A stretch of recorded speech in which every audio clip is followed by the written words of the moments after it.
Hey there, and welcome to Business Over Cocktails. I'm Najar, your host and hype woman, bringing you real talk about entrepreneurship. This is the podcast where we dive into the bold whys, the messy middles, and the game-changing aha moments that lead to success.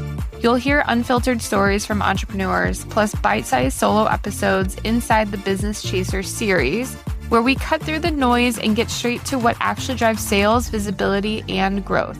So whether you're here to get fired up or finally feel seen in your business journey, pull up a seat, pour your favorite drink, and let's have a real conversation.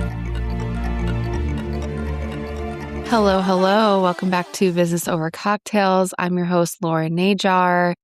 And today I'm so excited because when I launched my podcast when I launched my podcast, I was just trying to think of who I want to have on. And of course, I have a lot of business friends. Some of them still haven't been on, but I definitely thought of a couple friends who I've definitely had on already, and my husband, Darrin. So today, we have Darrin with us today. I'm so excited to have him. We're going to talk about just marriage and business and all the things, but this is coming out the week of our 10-year anniversary. And I thought it would be perfectly timed to finally record this episode and get it out to you. I'm also battling a cold, so I feel like I sound a little bit deeper, but I still sound fine, I guess. So, hi, Darrin. Hi. I don't really know what I'm going to talk about today. I do have some questions, but I just want to, I've definitely referenced Darrin a lot in probably several of the episodes. This is I just feel so flustered right now. I feel so flustered. And you're probably only listening to this audio right now because none of the video's on YouTube yet.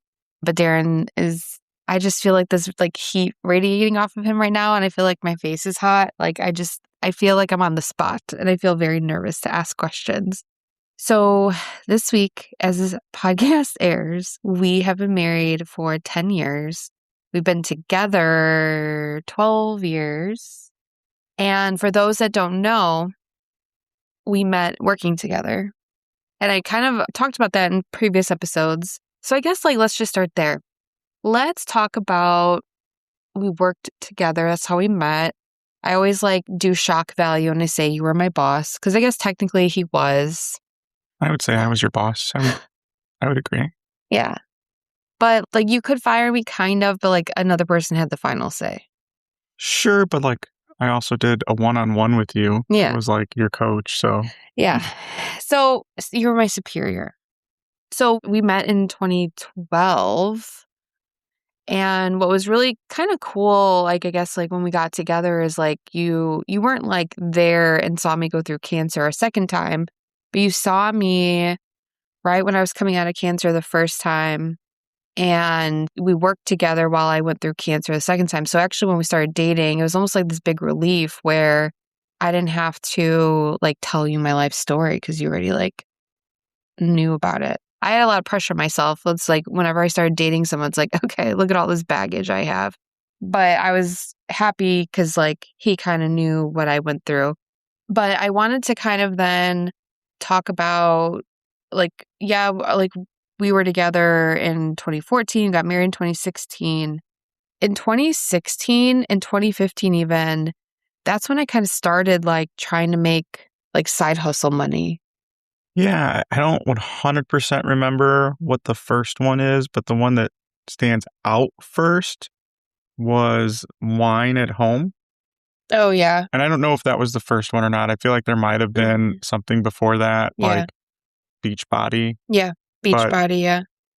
The Beachbody never felt serious. The wine, I don't even know what that was called. Yeah, it was wine shop at home. Wine shop at home and kind of hosting wine nights, which feels very up your alley even to this day, was definitely your first, what I would call this was more of a business than just an attempt to make cash. Yeah, that's interesting that you think that. So when I go back and think of so I will say there were moments though that I wanted to pursue banking.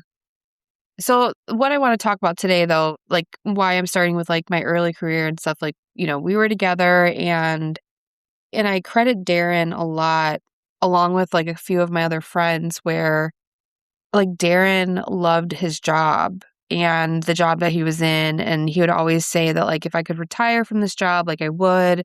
And then like two of my best friends, they're both nurse practitioners and they love what they do. And then my sister's a teacher. So like I've said that on a few episodes.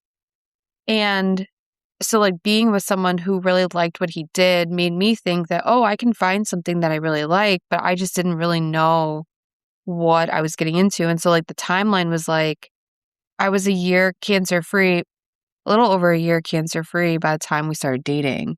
And so like that was like when I think about that, that's still so early on of like in my recovery and like coming out of that. And so I definitely felt like I didn't really know what I wanted to do, but I know I didn't really want to do banking and I wanted to make more money.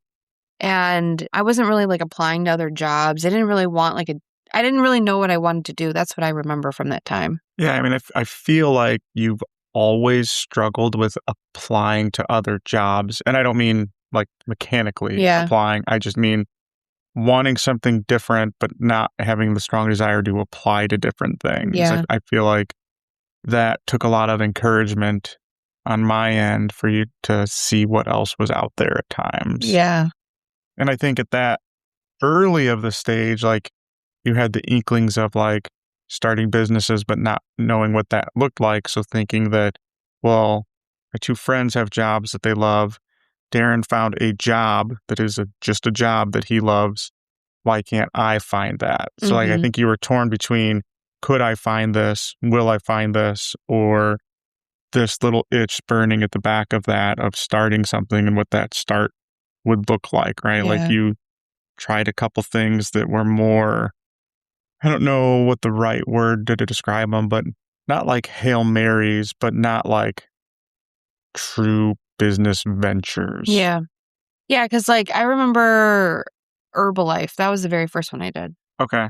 So Herbalife was first, and I think, again, it was kind of like also a fitness-related thing because I feel like that was maybe the rise of, like, Instagram and fitness and social media and fitness. And I credit, like I think, like, one of my cousins or something was in Herbalife and like, oh, she was making like, I don't know, an extra $30, $60. Like, I remember I made like $30 or $60 from that. Then I remember like, I didn't really like their products. And then Beachbody actually then had like the working out. And I actually credit Beachbody to like making me feel confident to use social media as a business. Like, again, hindsight's 2020, but they did a lot of work with you to message and stuff too. But again, I think that was also like wanting to lose weight focus too. And driving also like I want to make more money for our wedding and like our whatever we're gonna do when we get married. And like that was like 50% of it, and the other 50% of it was like, oh yeah, I want to lose weight and like look good for our wedding too. But I feel like it like because then Wine Shop at Home at some point was in there. And I don't think I had given up on Beachbody yet.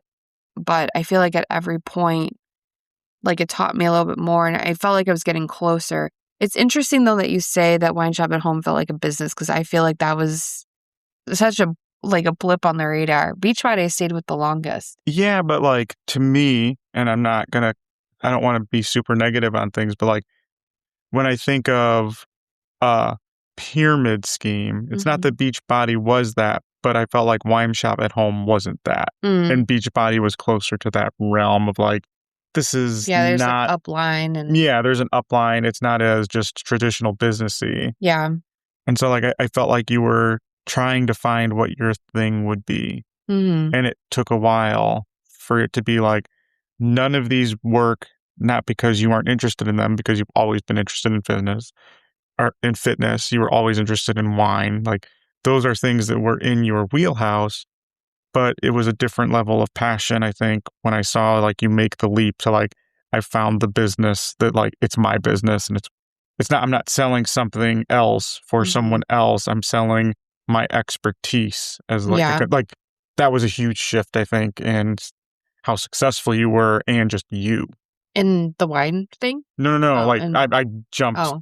years ahead to what you do now, but like that was a big shift for going from a couple of those opportunities Yeah, to like finding your voice, I guess, in your business, and it yeah, wasn't anyone else's thing that you were selling or working at or a job. It was, I know I have this skill set and that I can help others and that I can do this and I have this sales ability and I have this consulting ability and I have this coaching ability and I'm going to be laser focused on those. yeah. I think that's another reason why, like, I wanted to talk to you about that because or have you talk about that because I feel like, we talk about this all the time. Like, we have like support systems, and you're obviously here and you help me do stuff. But like, I feel like as entrepreneurs, and like making decisions, and especially now, like being in my office for 8 hours a day, and I'm just like, I'm reading so many things and learning so many things every single day that I feel differently about one thing to the next day,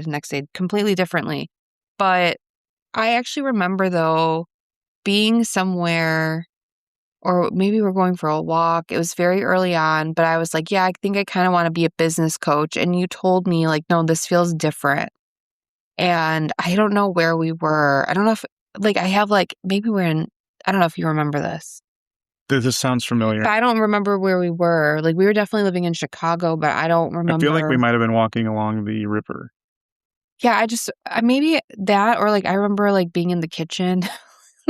But I just remember, like, talking about, like, I forget what we were specifically talking about.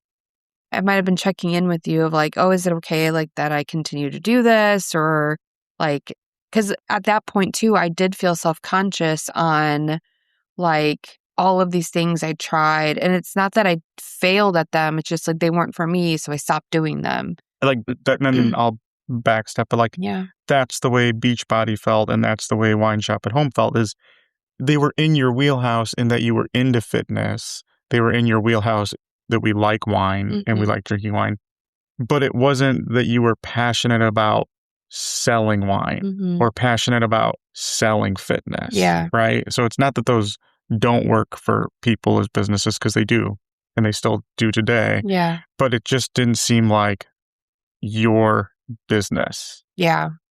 And I think when you started to dabble in coaching, it seemed like an instant this clicked because like this is you and yours. Mhm.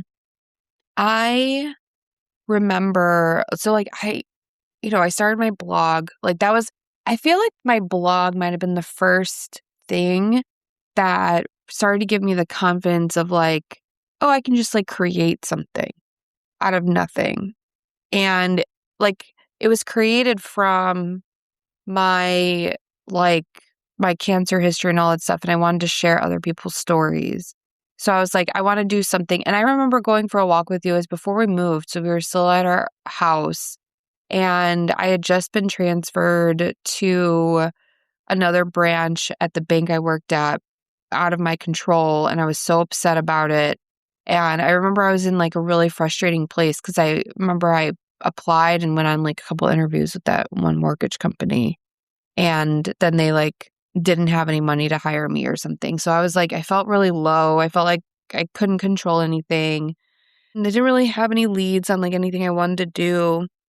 And I wanted to like do something almost like a creative outlet or something. And at that point, I'm like, I wanted to just do a blog and share people's stories. And again, I remember like going for a walk with you and talking about that. And like, again, I always think of like the money opportunity. And I didn't realize like how hard or easy it was to make money from blogging. I just wanted to start sharing people's stories and have that outlet and like start making connections that way. I actually do remember this conversation Okay. now. And I think, I don't know that your listeners know this, but I am not an entrepreneur Yeah. at all. And clearly I'm not anti Hmm. entrepreneur. I think I'm very entrepreneur adjacent, is what I would say. My older brother, for people that don't know, was very much an entrepreneur. And I even worked with him for many years. So Mhm. I think I've always understood the entrepreneurial mindset. And I understand what it takes to run successful businesses and the amount of work that it is. And I recognize what things are for me and what my skill sets are Mhm. compared to true entrepreneurs like you. Yeah. But I remember this conversation because I've always been somewhat adjacent to the entrepreneurial, being in banking, seeing business owners, helping business owners with banking. But I specifically remember a very popular blog back then where someone had started their blog about early retirement. Mm. And then even though they had done early retirement and I think retired at like age 45 or something crazy young, their blog took off to where they were making more from their blog than they were making from their investments that led to early retirement. And that was around the same time when you started talking about your blog and thinking like you could monetize it. And so, well, not an entrepreneur, and I definitely don't know the ins and outs of social media and consulting and business consulting. I know just enough to be like, well, yeah, I know that people do this. Like, I read a blog and I know that he monetizes it and that he talks about it. And I know that you could do it too. Mm-hmm. So, like, I remember it was very easy for me to be like, yeah, I think you could do that too. Like, Yeah. that is yours. Yeah. Yeah. I don't remember the specifics as to what led me to that. Because I think, like, again, this was 2017 and Pinterest was like at the height of like what it was.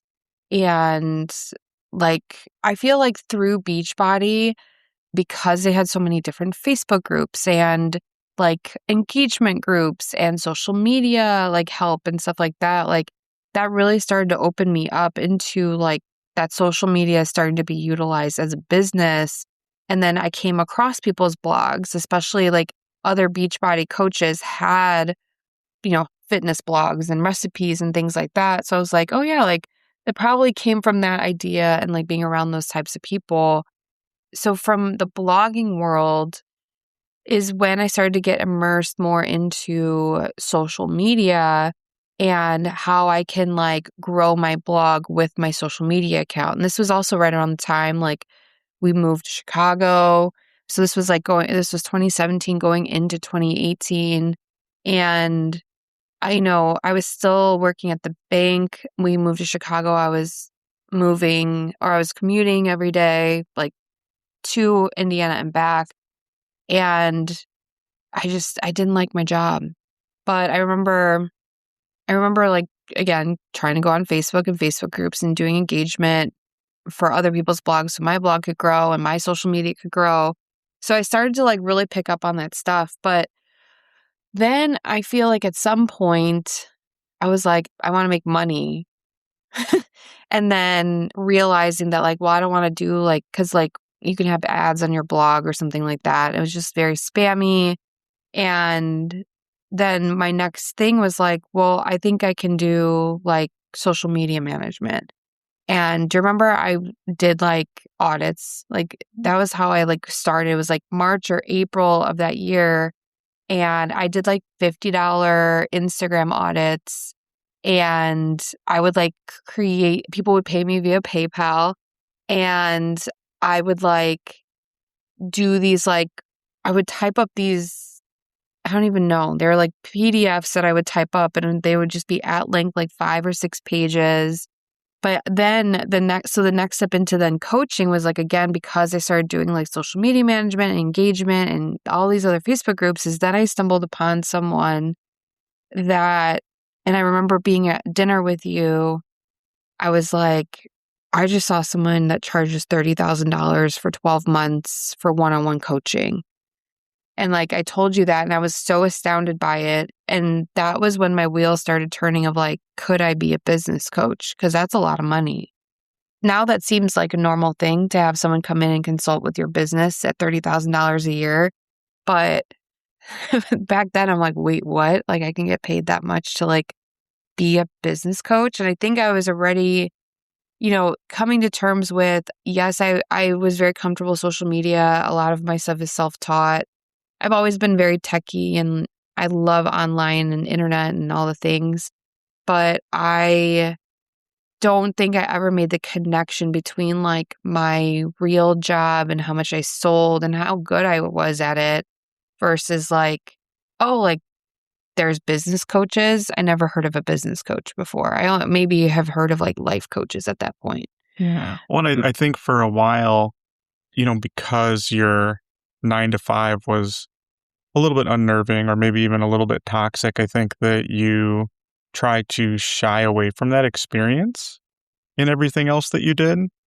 So like, I think that for at least early on, like I felt it seems like you didn't always embrace the skill set that you actually had acquired over that Mm, career, right? Like it took a little bit to connect the like, you know, I did learn a lot of sales techniques that were very valuable and mm-hmm. viable from that Yeah. role.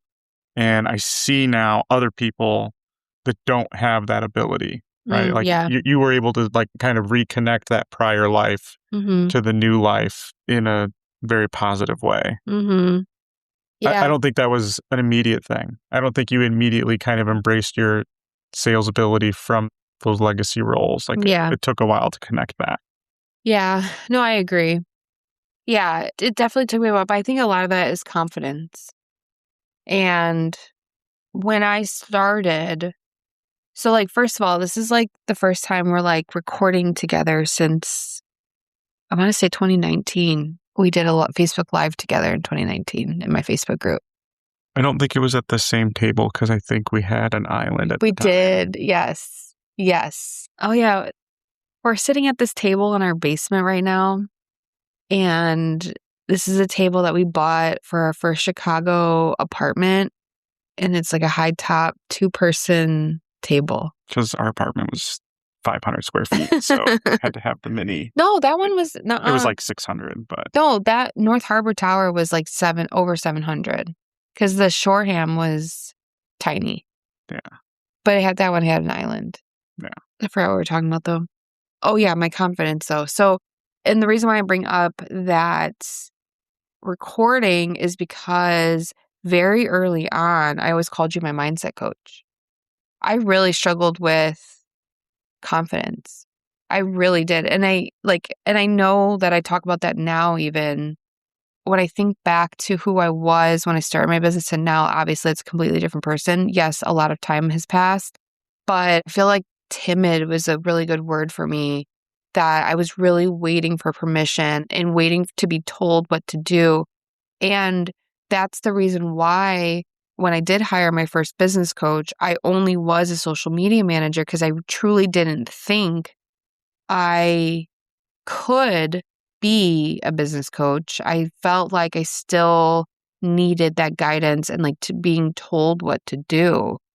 And it just like, by the end of that program, I was like, no, I'm a business coach. And then it took me those 3 months with that first business coach to be like, oh yeah, like I want to do more than just like post for people on social media. I want to like help people and like inspire people in a way.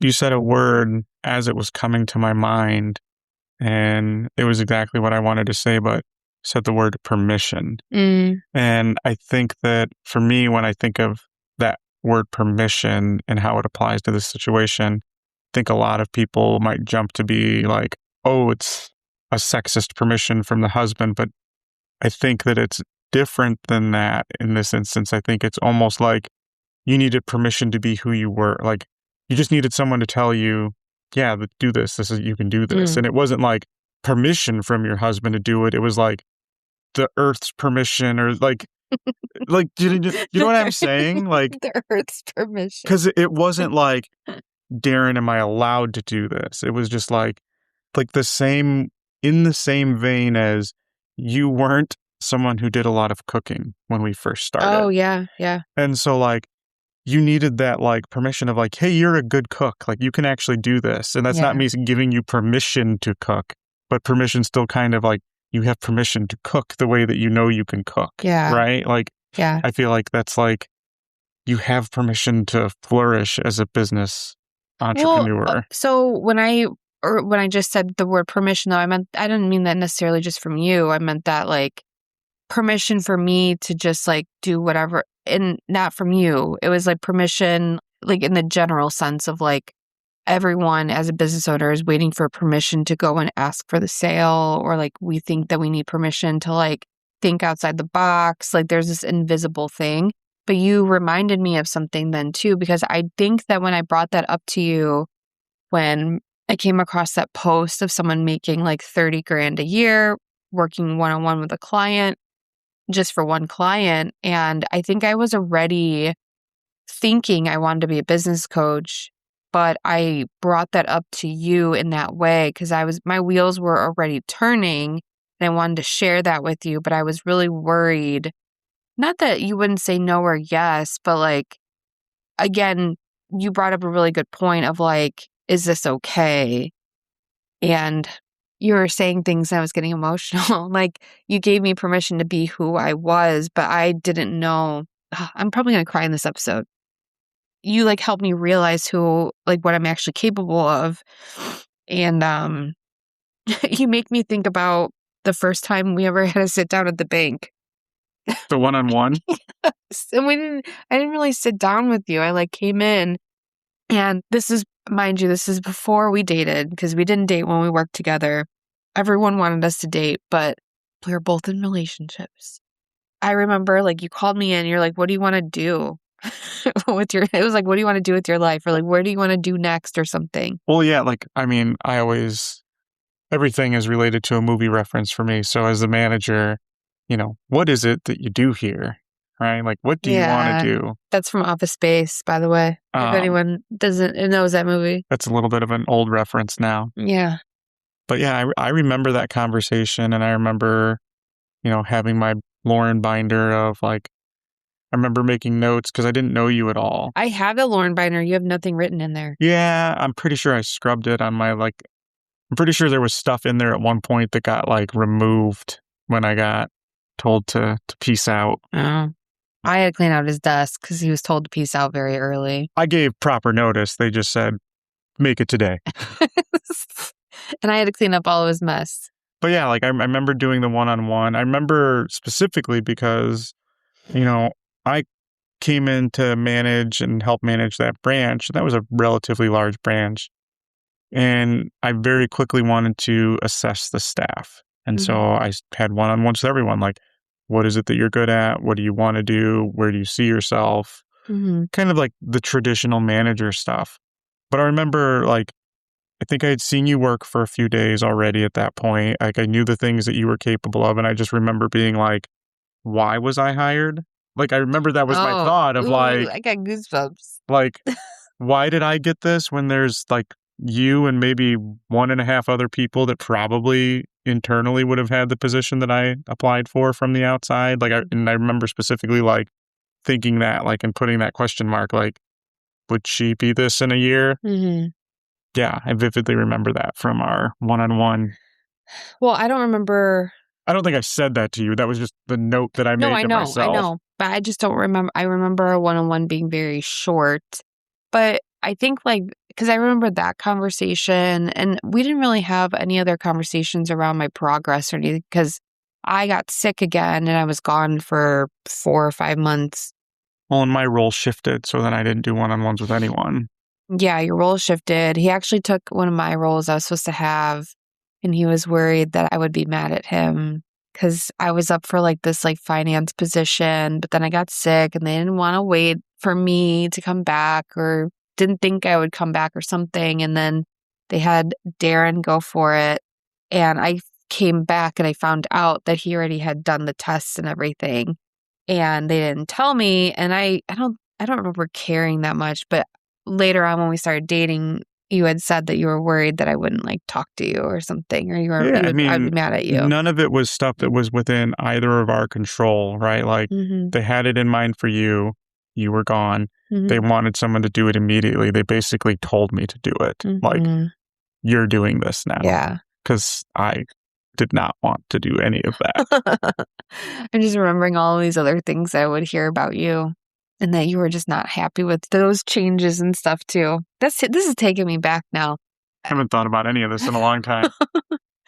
It's like, that's our beginning though. But like, I remember, so like, there was a brief, like you had left the bank and then we kind of stayed in touch. Like you would email me. It wasn't like we weren't emailing a lot, but I think there was at some point you emailed me, or I don't know how we started emailing. But I remember it being like November, or it was towards the end of the year. And I remember I was starting to look for jobs because I really wanted to move to Chicago with one of my girlfriends.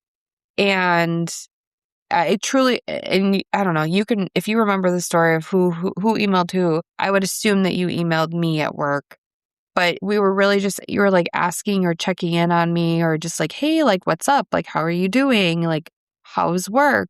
And we really talked about like my career and what I wanted to do. And you were giving me like advice and then you were kind of like cheering me on. That's the extent I remember of that conversation. Yeah, I mean, I think that conversation was all just normal.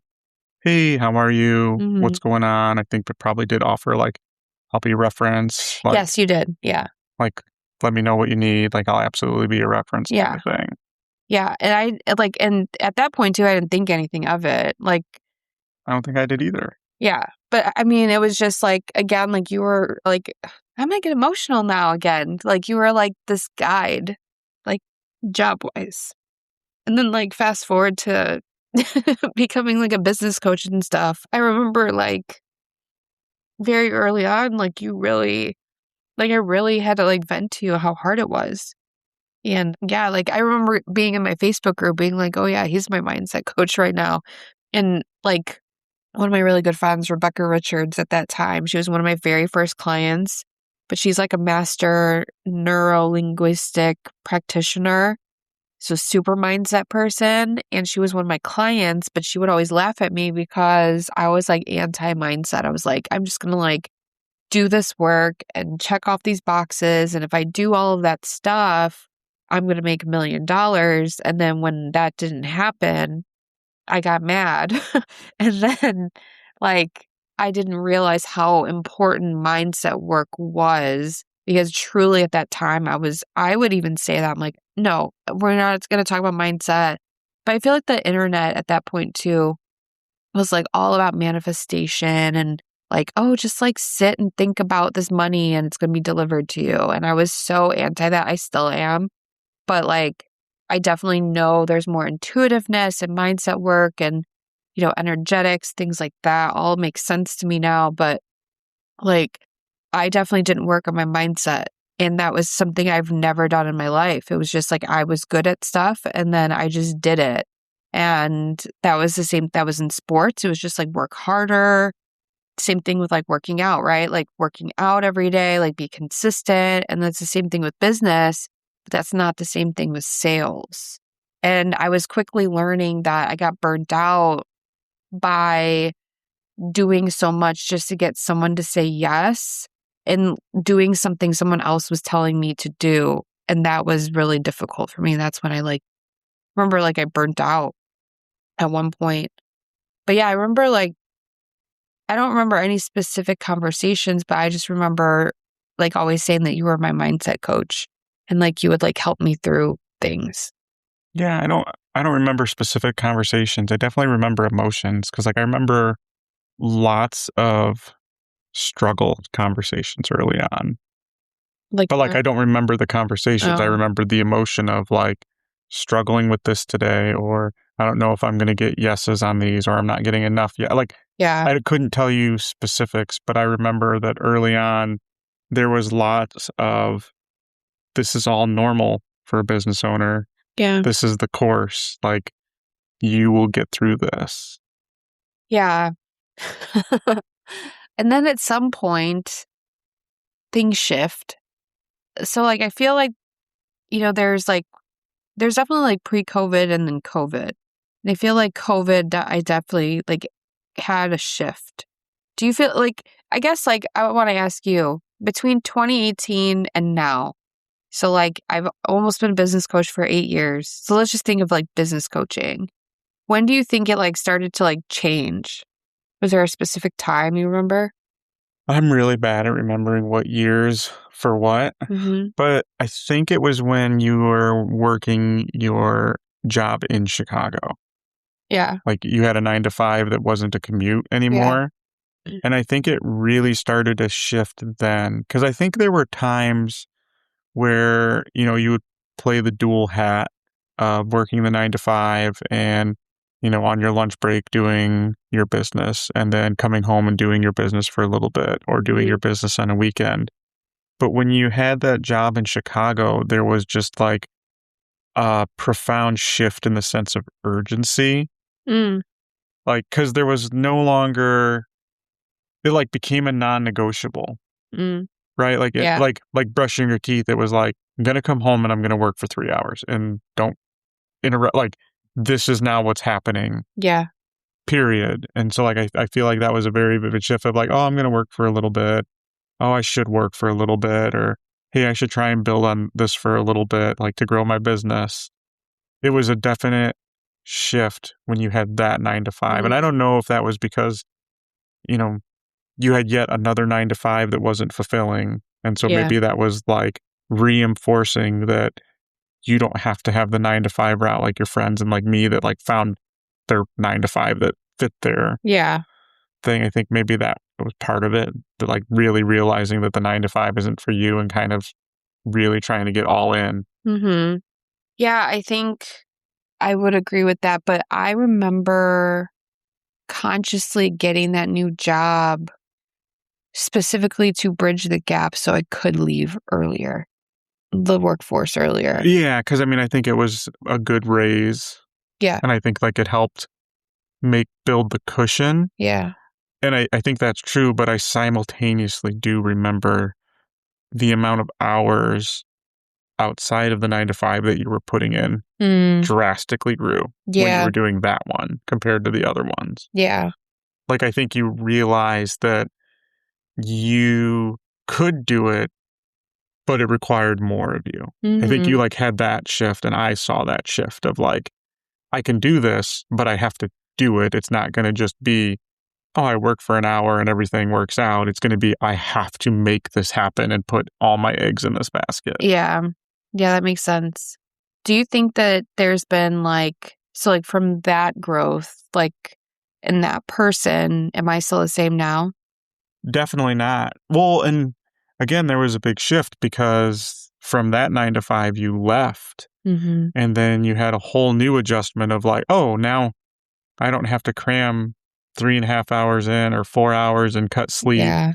I think that that was a little bit of a hard transition of like maintaining a routine and kind of then turning your business into your 9 to 5 and like treating it that way.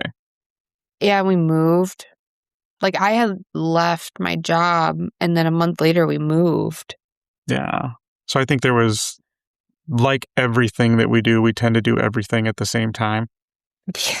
Like, let's throw as many fires Because we on were the. also trying to have a baby too during that time. I think that that's just how we operate is let's just, not focus on one thing at a time. Let's focus on 10 infinitely always.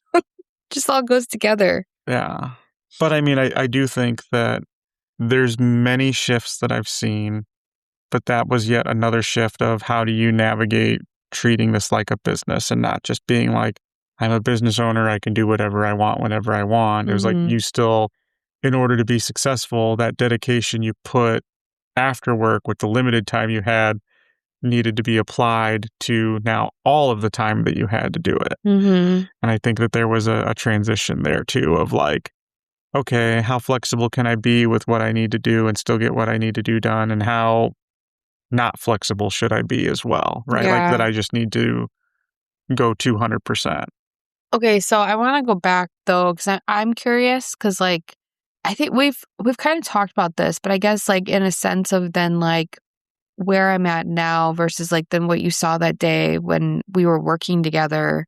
And I agree with you because I can kind of sense out like because I then had your position later on at the Yeah. bank, and I like really pulled for the people that I loved and like thought that would be really good, and I felt like those people were always overlooked. And I feel like I have a really good eye for like people I want to give an opportunity to.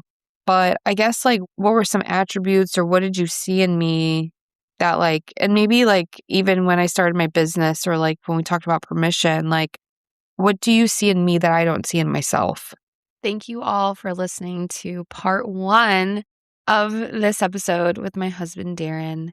We decided that it would be really great to break this down into 2 parts. So I really would love for you to come back and listen to part 2. And that's going to come out September 7th. So you will hear his answer and you'll hear me ask him a bunch of other questions. We really got into a lot of question and answers in that second part. So hopefully you'll come back and join us. And I hope you enjoyed this episode so far. Thanks for tuning in to another episode of Business Over Cocktails, where real stories and bold business moves come to life. If this episode lit something up in you, share it with a friend, tag me at Lauren Najar or the podcast page at Business Over Cocktails. Make sure to leave a quick review as well. It helps more than you know. Until next time, keep chasing what matters and building the business that feels like you. Cheers!